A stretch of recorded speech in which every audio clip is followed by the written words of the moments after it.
¿Qué tal? Muy buenas tardes. Estamos el día de hoy presentando la ponencia denominada La influencia del COVID-19 en el conflicto tecnológico del docente, en donde está participando como autores la doctora Delia Rieta, María Leticia Moreno, María Auxilio Medina y Héctor Moreno Loera.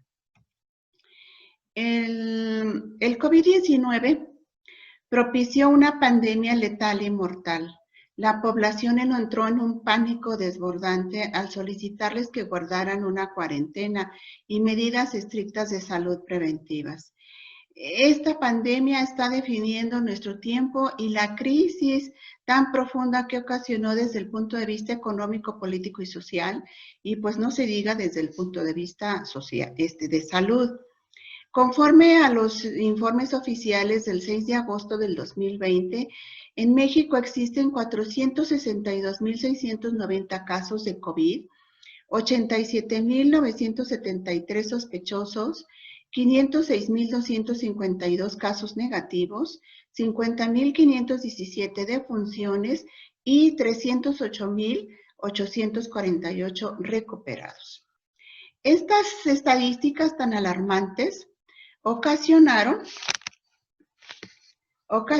que el gobierno mexicano determinara, con el pánico tan importante en el que entró la población, determinó que el sector de mayor riesgo era el sector educativo, ya que existían grupos de clase desde 20 niños hasta 40 alumnos,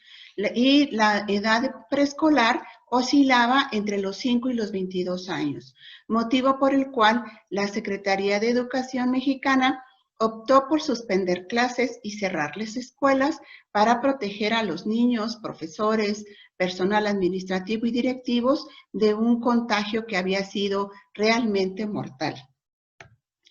Los estudiantes no se podían quedar sin educación. La vida en la pandemia no se podía colapsar, por lo cual la SEP, la Secretaría de Educación Pública, opta por decidir el traslado de clases presenciales a clases virtuales o a distancia. La pandemia que siembra las políticas educativas y la estructura de la SEP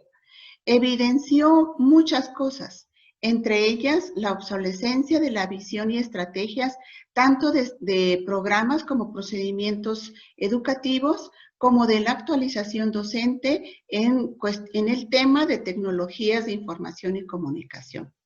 Asimismo, evidenció que el modelo educativo es desde muy antaño y que está diseñado para efectuarse estrictamente de una manera presencial, y que los materiales de apoyo, métodos de trabajo y evaluación, tanto de docentes como de programas, están enfocados a fortalecer la educación presencial. Evidentemente, la Secretaría de Educación Pública no estaba preparada para migrar de una forma rápida a lo que es la educación virtual.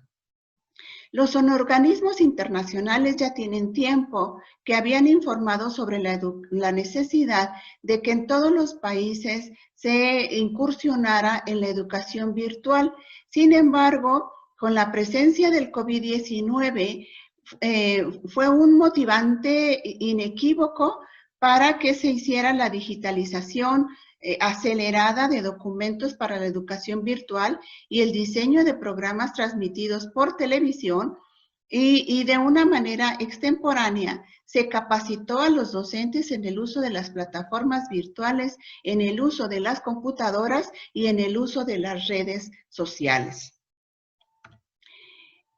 ¿Cómo fue el método que utilizamos para elaborar esta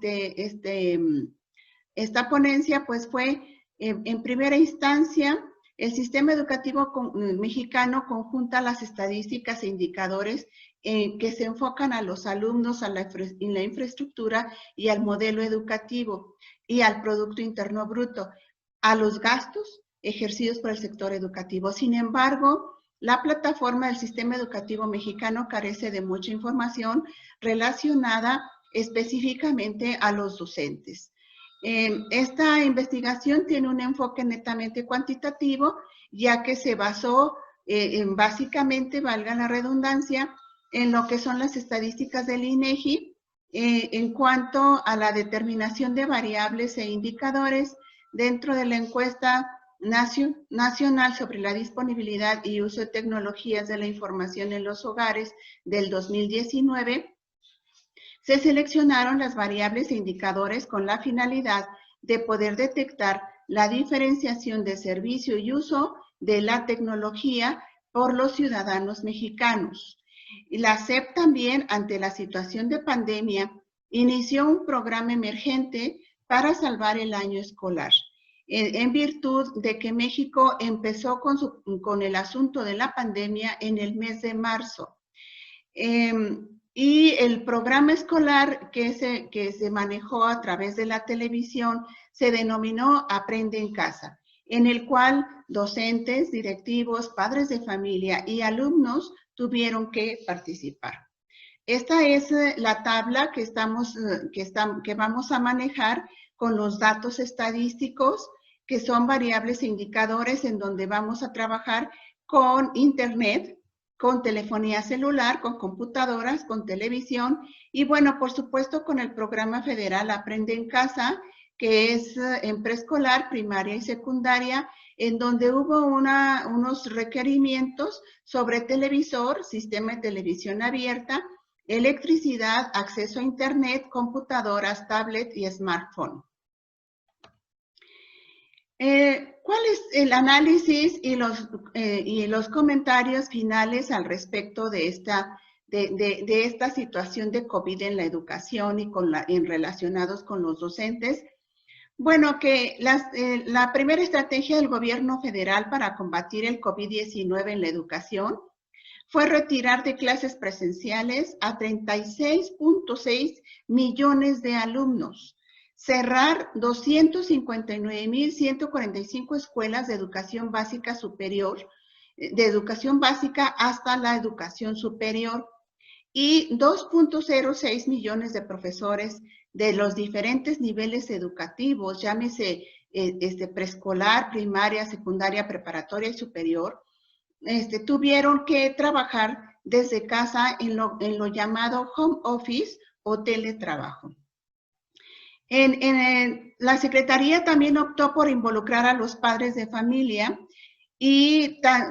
tanto para supervisar las clases virtuales como para que los niños tomaran las clases por televisión, supervisar y ayudar en las tareas y enviar las tareas al docente en tiempo y forma. También las plataformas virtuales para las clases, conforme a una encuesta que nosotros aplicamos a los docentes de educación básica, contestaron que la plataforma Zoom, el 75% de los docentes no la han aprendido durante la pandemia. El Microsoft Teams, el 100% de los profesores la han aprendido. El Webex y el Discord, el 75% de los catedráticos no la conoce. El Jitsi Meet, el 100% de los maestros no lo conoce. Y el Skype y el WhatsApp, el 100% lo conocían, pero pocos hacían uso de este servicio. Respecto a lo que es el programa Aprende en Casa, impartida por televisión, se solicitara que en la familia hubiera acceso a televisor, sistema de televisión abierta, electricidad, y el programa se consideró que era improvisado, ya que no se tuvo el tiempo suficiente para que tuviera un diseño rápido, ameno y bien estructurado, y en virtud de que también no se involucraron a los profesores. En el programa se hacían preguntas y el alumno o el padre de familia las escribía dependiendo de la edad del alumno. El alumno respondía ya sea escribiendo o haciendo un dibujo y esto se le enviaba al profesor por medio de WhatsApp. En relación a lo que es Internet, los ciudadanos mexicanos se conectan a Internet con un 95.3 por medio de un smartphone, el 33.2 por computadoras portátiles, el 28.9 por computadoras de escritorio. Aquí lo que se denota es de que la mayoría de los ciudadanos mexicanos utilizan más el smartphone que cualquier otro elemento. En cuanto a los smartphones, conforme a las estadísticas de INEGI, existen 86.5 millones de usuarios de telefonía, lo cual indica que el 75.1% de la población tiene teléfono y que 9 de cada 10 usuarios tienen un smartphone. Sin embargo, aquí yo quisiera comentar que no está debidamente aclarado la gente que tiene pobreza o pobreza extrema, cómo es que está en relación a estos dos elementos, tanto de Internet como de smartphone. En relación al WhatsApp, los profesores le solicitaban a los padres de familia que tomaran fotografías a los alumnos tomando clases y haciendo tareas. Esto ocasionó que muchos padres entraron en conflicto puesto que no tenían teléfonos inteligentes y mucho menos teléfonos con cámara. Entonces fue muy complicado para ellos el que estuvieran mandando WhatsApp, porque entonces tenían que hacerse de comprarse otro tipo de teléfono en un momento de pandemia donde la crisis económica estaba muy grave. Entonces, esto ocasionó una serie de conflictos también con padres de familia y con los docentes.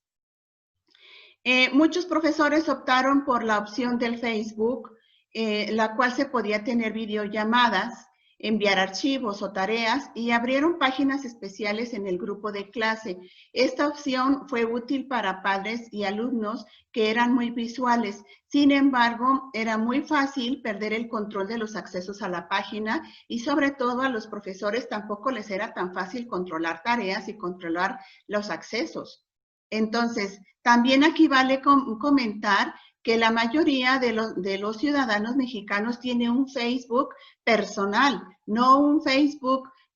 como para tener las clases y mantener materiales, trabajos, preguntas, etcétera, dentro de un Facebook.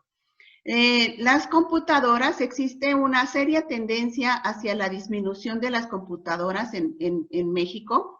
en comparación del 2018, que bajó de 44.3% al 43%. Evidentemente, la población mexicana prefiere tener un celular que una computadora. Sin embargo, ahora con la pandemia aún no tenemos los datos necesarios como para poder comprobar si hubo una compra de pánico de computadoras o se quedaron los muchachos con el smartphone. En cuanto a lo que es la capacitación, a la pregunta de la capacitación recibida sobre las TICs, el 75% de los docentes contestó que no había recibido ningún tipo de capacitación y el 25% indicó que había recibido capacitación rápida durante el transcurso de la pandemia. Las redes sociales fueron una situación que el docente tuvo que aprender a manejar, ya que se empezó a proliferar mucho las fake news que alteraban la estabilidad y el desarrollo de las clases con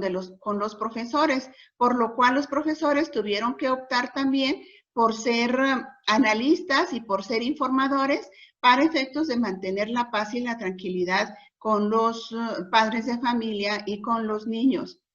Esta situación creo que lo más idóneo fue cuando la ONU decide trasladar todos estos tipos de mensajes a sus servidores y empezar a discernir cuáles son las noticias fake news y cuáles eran las noticias reales al respecto de COVID.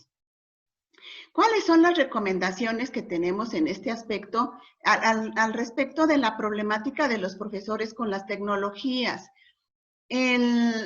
Durante años, los organismos internacionales insistieron mucho de que era necesario de que los maestros se involucraran con las tecnologías en virtud de que ya era tiempo de que las escuelas dieran ya la opción de ingresar a la educación virtual. Sin embargo, por alguna situación o por cuestiones financieras, políticas, educativas, económicas, pues en México no participó en este tipo de propuestas de la OCDE, y ahora con lo que es el COVID, pues hubo necesidad de entrar de una manera muy exabrupta a lo que es las tecnologías de la información y comunicación. Entonces, ¿cuáles son las recomendaciones que estamos teniendo con esta participación? Pues que es necesario incorporarse de lleno a las tecnologías y aplicarlas a la educación. Aquí no hay otra. El COVID llegó para quedarse y tenemos que aprender a manejarnos todos los docentes por medio de las tecnologías, siendo necesario que se apliquen políticas públicas educativas para que el sector permita que tanto alumnos como docentes como personal administrativo se desarrollen con mayores habilidades.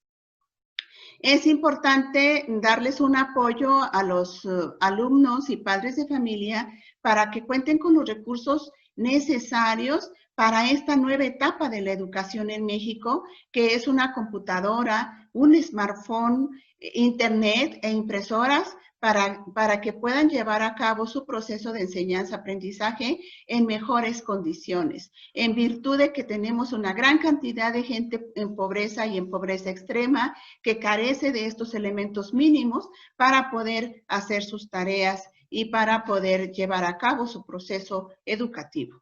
Los profesores también requieren una mayor actualización en TICS, motivo por el cual sugerimos que se incluyan los programas de formación y actualización docente que elabora la Secretaría de Educación Pública como sustantiva, como elemental para todos los docentes, ya que sin la actualización en tecnologías no podemos continuar improvisando en el proceso de enseñanza-aprendizaje de los muchachos. Una debilidad muy importante que presentó la Secretaría de Educación Pública fue que no involucró a los investigadores en educación reconocidos por CONACYT. Se debió solicitar una propuesta de apoyo de los programas educativos y ver la manera más idónea de migrar de la educación presencial a la virtual. Aquí cabe hacer mención que como no se ha hecho un rediseño de los programas de estudio desde el punto de vista virtual, lo que se ha hecho es que los profesores han tomado tal cual la educación presencial y la han trasladado a lo virtual. Sin embargo, no es así una educación virtual. Tiene criterios y lineamientos claros y específicos, los cuales los profesores los deben de conocer por medio de su actualización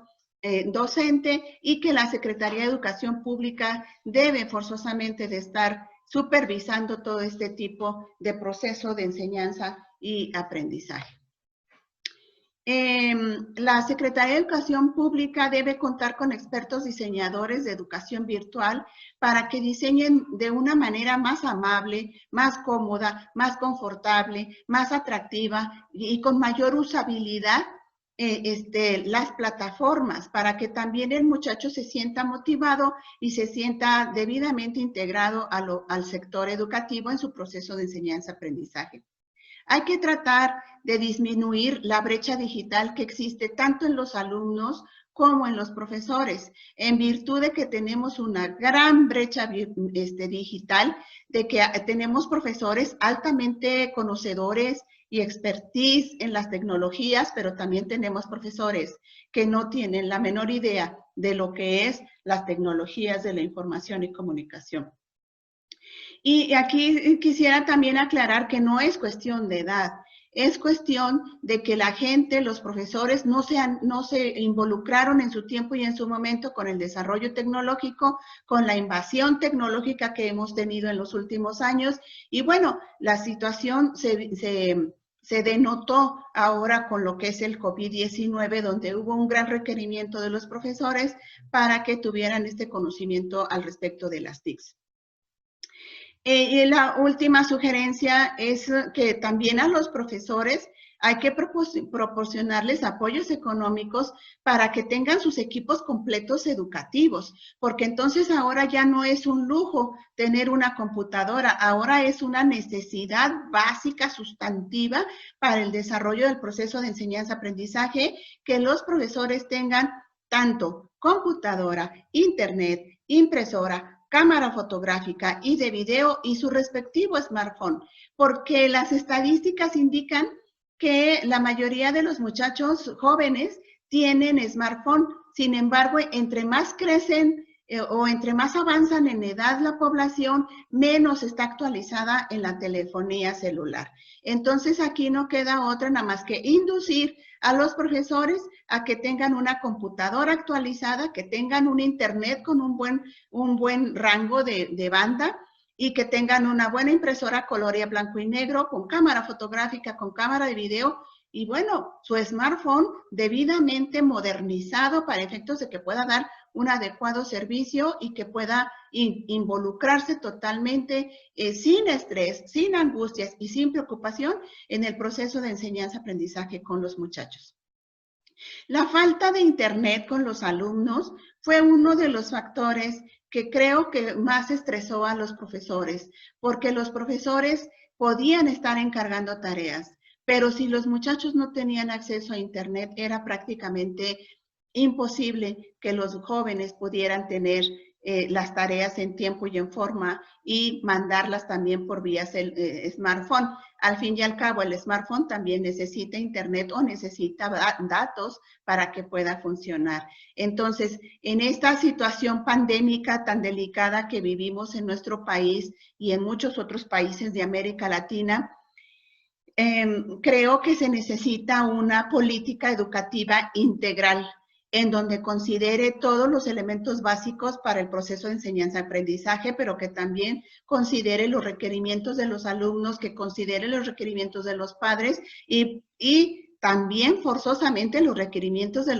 los profesores, porque si ellos no tienen los elementos básicos, no les podemos estar solicitando que sea un proceso educativo exitoso. Pues por su atención, muchísimas gracias. Por lo que me concierne, si usted tiene alguna duda, pregunta, sugerencia, pues ahí está mi correo. Con mucho gusto contestaré los correos que me lleguen y que tengan ustedes a bien enviarme. Por su atención, muchísimas gracias. Muy amables.